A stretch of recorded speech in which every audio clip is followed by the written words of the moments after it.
네, 결국 법원이 내란 우두머리 혐의를 받는 윤석열 대통령에 대해서 체포영장을 발부했습니다.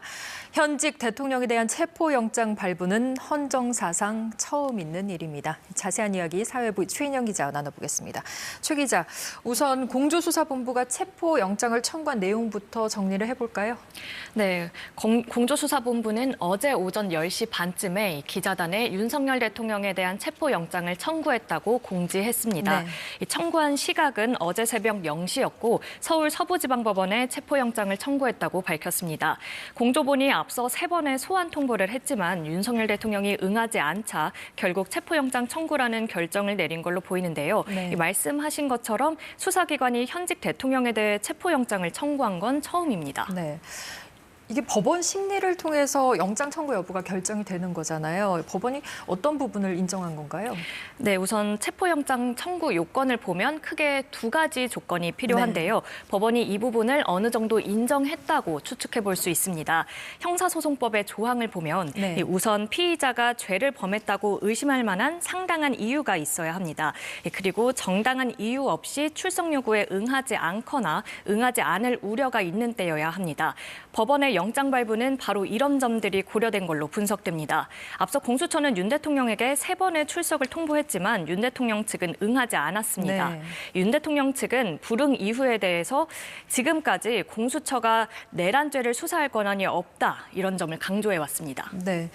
체포영장도 발부가 됐는데 이후의 과정이 어떻게 됩니까? 네, 일단 공조본 관계자들은 이 발부받은 체포영장을 들고 윤석열 대통령이 머무는 곳, 즉 용산 대통령 관저로 향할 걸로 보입니다. 네. 이후에는 체포영장 제시와 함께 피의사실 요지, 체포의 이유, 변호인 선임권 등을 고지하고 변명의 기회를 부여한 뒤에 체포하게 됩니다.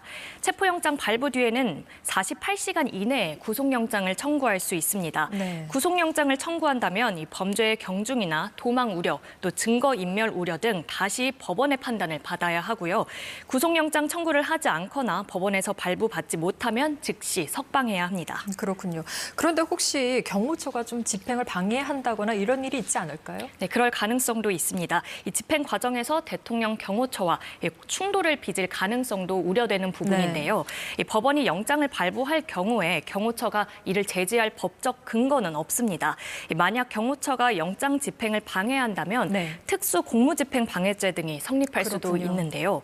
앞서 오동훈 공수처장은 국회에서 체포영장 집행을 방해한다면 공수처장 명의로 특수 공무집행 방해 등 혐의를 추가로 적용할 가능성도 있다고 밝힌 만큼 강경한 대응을 할 걸로 보입니다.